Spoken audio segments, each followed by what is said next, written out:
கர்த்தருக்கு ஸ்தோத்திரம்.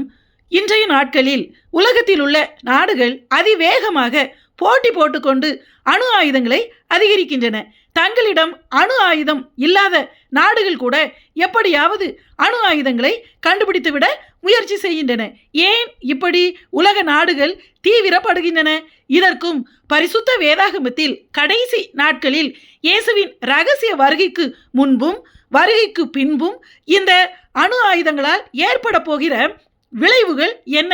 அதற்காகத்தான் இந்த கடைசி நாட்களில் நாடுகள் இப்படி செயல்படுகின்றனவா என்பதை குறித்து இந்த பதிவில் பார்ப்போம். உலகத்தில் இதுவரை ஒரு முறைதான் இரண்டாம் உலக போரை 1945 முடிவுக்கு கொண்டு வருவதற்காக அணு ஆயுதங்கள் 2 இடங்களில் போடப்பட்டது. அதன் பிறகு இன்று வரை எத்தனையோ யுத்தங்கள் உலகத்தில் நடந்து கொண்டிருக்கின்றன. ஆனால் அணு ஆயுதங்கள் பயன்படுத்தப்படவில்லை. ஆனால் பரிசுத்த வேதாகமத்தில் எசேக்கியேல் தீர்க்கதரிசன புஸ்தகம் 48, 49 அதிகாரங்களில் கூறப்பட்டிருக்கிற கோகு மாகோகு யுத்தமாகிய இனி வரப்போகிற மிகப்பெரிய யுத்தத்தின் போது அணு ஆயுதங்கள் பயன்படுத்தப்படும் என்பதை வசனங்களில் குறிப்பிடப்பட்டிருக்கிற சம்பவங்களை வைத்து புரிந்து கொள்ள முடிகிறது. மேலும் சபை எடுத்துக்கொள்ளப்பட்ட பிறகு பூமியில் அந்திகிறிஸ்துவின் 7 வருஷ உபத்திரவ காலத்தில் நடக்கிற யுத்தங்களினால் பூமியில் உள்ள பாதிக்கு பாதி ஜனங்கள் அழிக்கப்பட்டு விடுவதாக கூறப்பட்டுள்ளது. அணு ஆயுதங்கள் பயன்படுத்தப்பட்டால் மட்டுமே அவ்வளவு ஜனங்கள் மொத்தமாக அழிக்கப்பட முடியும். அந்த நாட்கள் மிக விரைவில் வரப்போவதாலேயே இப்போது உலக நாடுகள் அணு ஆயுதங்களை அதிகப்படுத்துவதில் அதிக அக்கறை காட்டுவதாக வெளிப்படுகிறது. எப்படி என்று பார்ப்போம். அணு ஆயுதத்தை கண்டுபிடித்தவர் ராபர்ட் ஓப்பன்ஹைமர் என்கிற ஒரு யூத விஞ்ஞானி ஆவார். இவர் அமெரிக்காவில் வாழ்ந்த யூதன் ஆவார். இந்த ஓப்பன்ஹைமர் என்பவர் 1945 ஜூலை 16 அமெரிக்காவின் சார்பில் அணுகுண்டை கண்டுபிடித்தார். அப்போது 2ஆம் உலக போர் முடிவுக்கு வராமல் நடந்து கொண்டு இருந்தது. 1945 ஆகஸ்ட் 6 அமெரிக்காவினால் ஜப்பானின் ஹிரோஷிமா என்கிற நகரத்தின் மீது லிட்டில் பாய் என்று பெயரிடப்பட்ட அணுகுண்டு போடப்பட்டது. இதனால் ஹிரோஷிமா நகரத்தில் உள்ள 1,40,000 மக்கள் கொல்லப்பட்டார்கள்.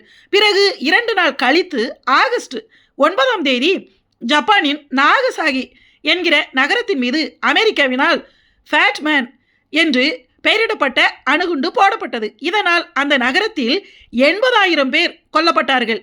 2ஆம் உலக போரும் முடிவுக்கு வந்தது. இந்த அணுகுண்டுகளை கண்டுபிடிப்பதற்கான அடிப்படை கோட்பாடாகிய ஃபார்முலாவை, அதாவது E=mc² என்கிற ஃபார்முலாவை ஏற்கனவே கண்டுபிடித்தவர் யார் தெரியுமா? அவர்தான் விஞ்ஞானிகளுக்கெல்லாம் விஞ்ஞானி என்று அழைக்கப்படுகிற ஆல்பர்ட் ஐன்ஸ்டீன் ஆவார். இவரும் ஒரு யூதன் தான். இவர் ஜெர்மனியில் வாழ்ந்த யூத விஞ்ஞானி ஆவார். 1945 ஜப்பான் மீது போடப்பட்ட அணுகுண்டுகளால் பேரழிவு ஏற்பட்டதை பார்த்து ஐன்ஸ்டீன் மிக வேதனைப்பட்டதாகவும் அணுகுண்டு தயாரிப்பதற்கான அடிப்படை ஃபார்முலாவை தான் கண்டுபிடித்தது தன்னுடைய வாழ்நாளில் தான் செய்த மிகப்பெரிய தவறு என்று அவர் தன்னுடைய வாழ்நாள் முழுவதும் மிகவும் வருந்தியதாகவும் கூறப்படுகிறது. சரி, இப்போது உலகத்தில் 9 நாடுகளில் அணு ஆயுதங்கள் இருக்கின்றன. அவை இந்தியா, இஸ்ரேல், அமெரிக்கா, ரஷ்யா, சீனா, பிரான்ஸ், பிரிட்டன், வடகொரியா, பாகிஸ்தான் போன்ற 9 நாடுகளிடம் அணு ஆயுதங்கள் இருக்கின்றன. இன்றைய நிலவரப்படி 12,331 அணுகுண்டுகள் இந்த 9 நாடுகளிடமும் இருப்பதாக கூறப்படுகிறது. இவை வெளியே பகிரங்கமாக அந்தந்த நாடுகள் தங்களிடம் இருப்பதாக ஒப்புக்கொண்ட எண்ணிக்கை.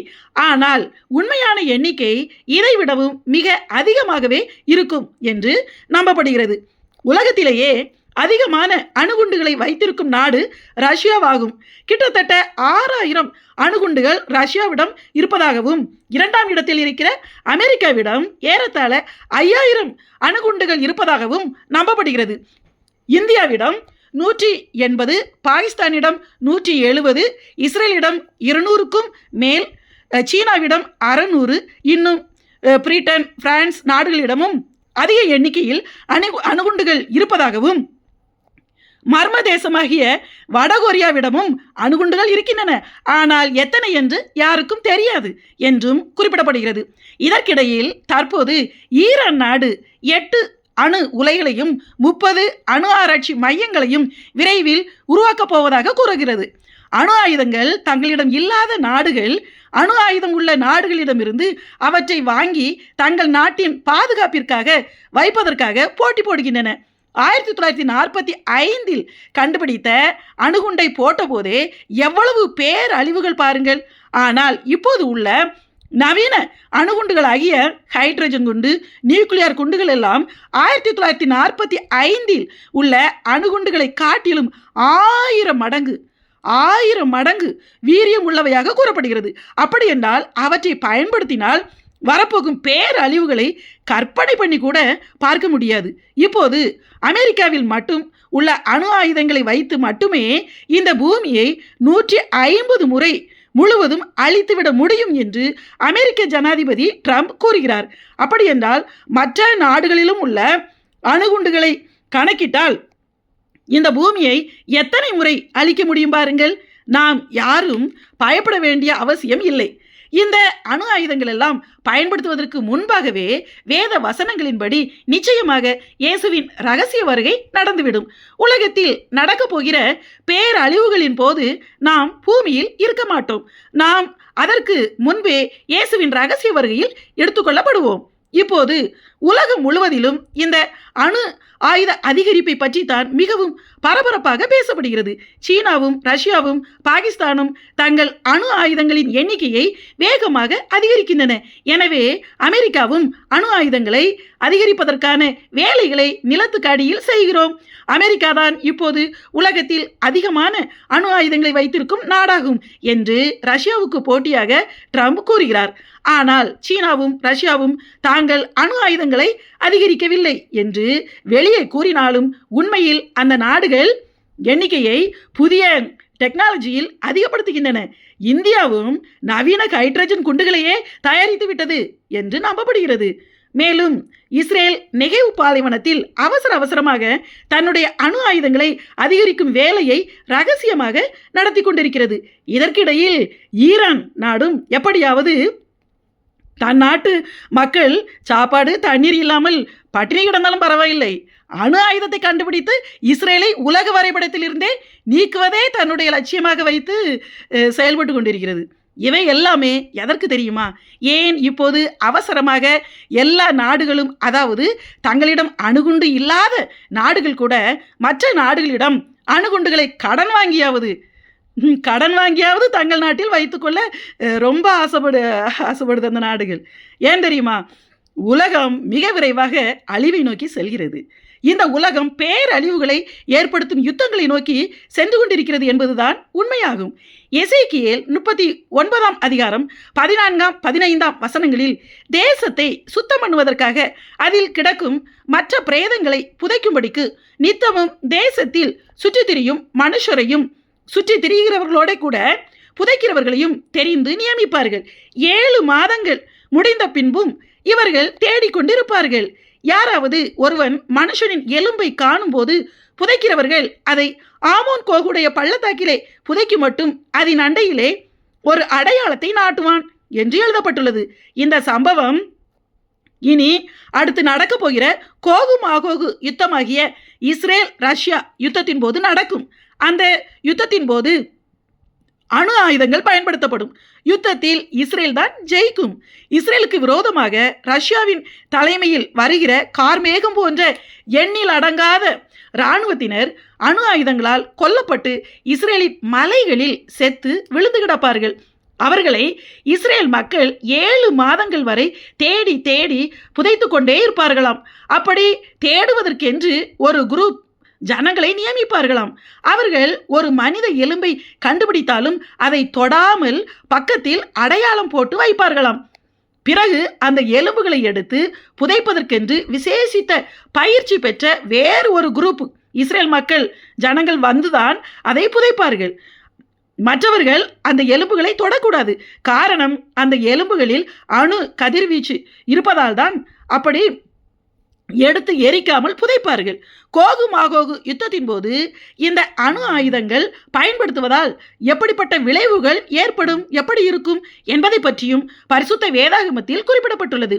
சகரியா தீர்க்கதரிசியின் புஸ்தகம் 14ஆம் அதிகாரம் 12ஆம் வசனத்தில் எருசலேமுக்கு விரோதமாக யுத்தம் பண்ணின எல்லா ஜனங்களையும் கர்த்தர் வாதிக்கும் வாதையாவது, அவர்கள் காலூன்றி நிற்கையிலும் அவர்களுடைய சதை அழிந்து போகும், அவர்கள் கண்கள் தங்கள் குழிகளிலே கெட்டு போகும், அவர்கள் நாவு அவர்கள் வாயிலே அழுகி போகும் என்று எழுதப்பட்டுள்ளது.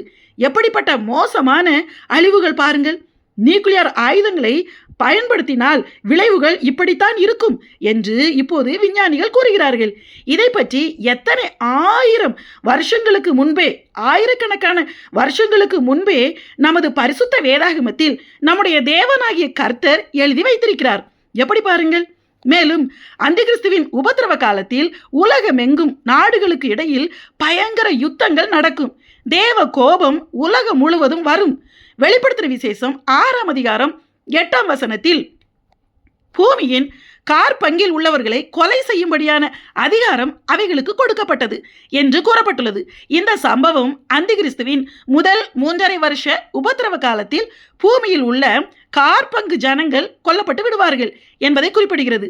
வெளிப்படுத்துற விசேஷம் 9ஆம் அதிகாரம் 18ஆம் வசனத்தில் அக்கினி, புகை, கந்தகம் என்னும் இம்மூன்றினாலும் மனுஷரில் 1/3 கொல்லப்பட்டார்கள் என்று எழுதப்பட்டுள்ளது.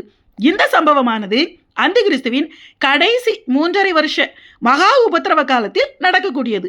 அதாவது மொத்தத்தில் அந்த 7 வருஷ காலத்திற்குள் பூமியில் உள்ள ஜனங்களில் பாதி ஜனங்கள் கொல்லப்பட்டு விடுவார்கள். காரணம், அவ்வளவு பேரை எப்படி அழிக்க முடியும் என்றால் அணு ஆயுதங்களை பயன்படுத்தினால் மட்டுமே கோடிக்கணக்கான ஜனங்களை மொத்தமாக அழிக்க முடியும்.